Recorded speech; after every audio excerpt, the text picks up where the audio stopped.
হাতের মধ্যে লম্বা লম্বা নখ, আর এই নখগুলা দিয়ে কিছু মানুষ আছড়াইয়া নিজের মুখ থেকে মাংস তুলে তুলে খাচ্ছে অথবা ছুঁড়ে ফেলে দিচ্ছে, নিজের বুক থেকে তার মাংসগুলো তুলে তুলে আনছে, কিছু মাংস খাচ্ছে, কিছু মাংস ফেলে দিচ্ছে। নাউজুবিল্লাহ।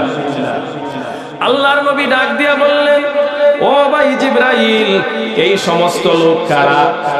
যারা নিজের হাতে নিজের মুখ থেকে নিজের মাংসগুলো ছিঁড়ে ফেলে দিচ্ছে। যেই মুখের জন্য এত ভালোবাসা, যেই মুখের মধ্যে একটা যদি বিন্দু পরিমাণ দাগ দেখা যায়, আয়না সামনে নিয়ে দিনের মধ্যে 14 বার দেখি কিনা আমরা যে আমার মুখের মধ্যে কি হইল, মুখের মধ্যে আঘাত লাগছে, আমার মুখের মধ্যে এত মায়ার মুখ, আমার এত সুন্দর চেহারা, আমার চেহারার মধ্যে স্পট আসছে, বারবার আয়না সামনে নিয়ে দেখি কিনা। আল্লাহর নবী ডাক দিয়া বলেন, ও ভাই জিবরাইল, ও রুহুল আমিন জিবরাইল রে, এই সমস্ত মানুষ কারা?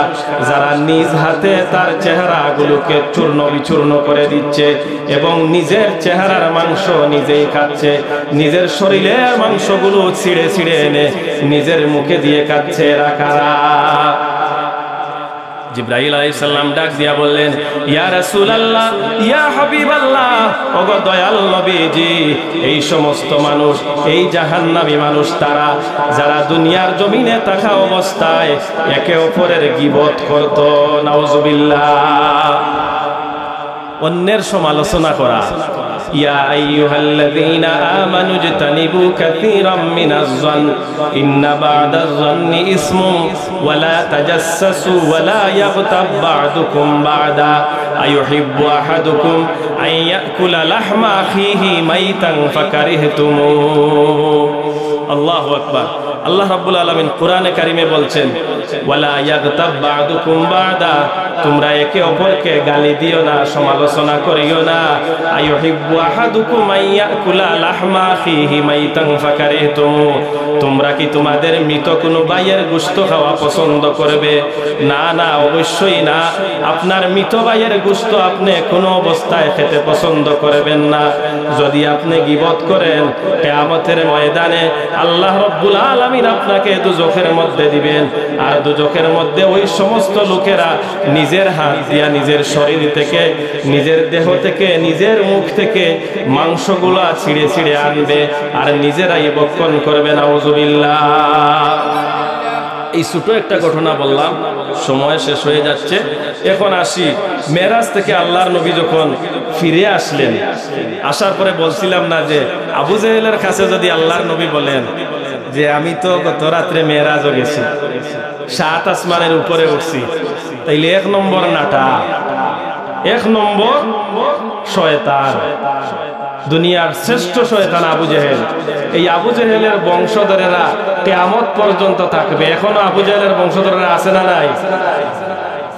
নবীজি যত ভালো কথা বলেছেন তার কাছে ভালো লাগে না।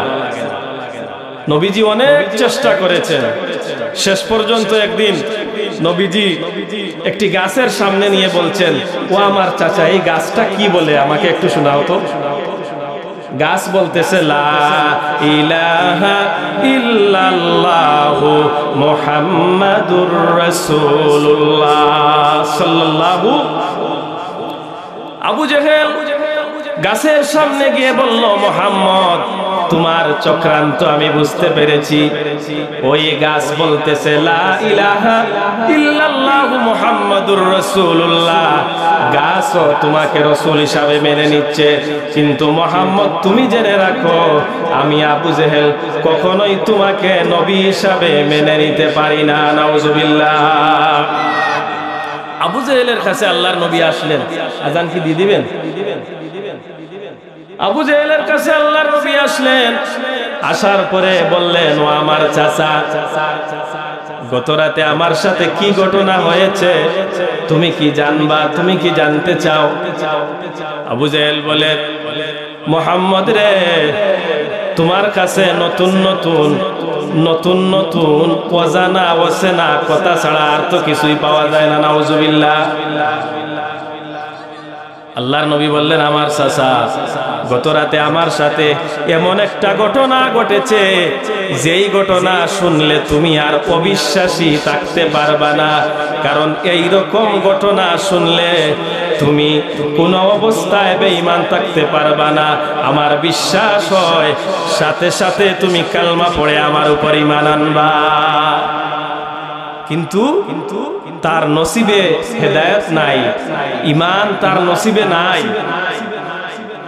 আল্লাহর নবী যখন বললেন, ও আমার চাচা, গত রাতে আল্লাহ রাব্বুল আলামিন আমাকে ওই মক্কা নগরী থেকে বায়তুল মুকাদ্দাসে নিয়ে গেছেন। আরশে আজিমে যাওয়ার কথা তো বলেন নাই, শুধু এই কথা বলছেন যে আমি মক্কা থেকে বায়তুল মুকাদ্দাসে ফিলিস্তিনে গেছি। সাথে সাথে জাপটা মেরে আল্লাহর নবীর হাতে ধরছে আবু জেহেল, দইরা বলছে আজকে পাইছি। এতদিন সবাই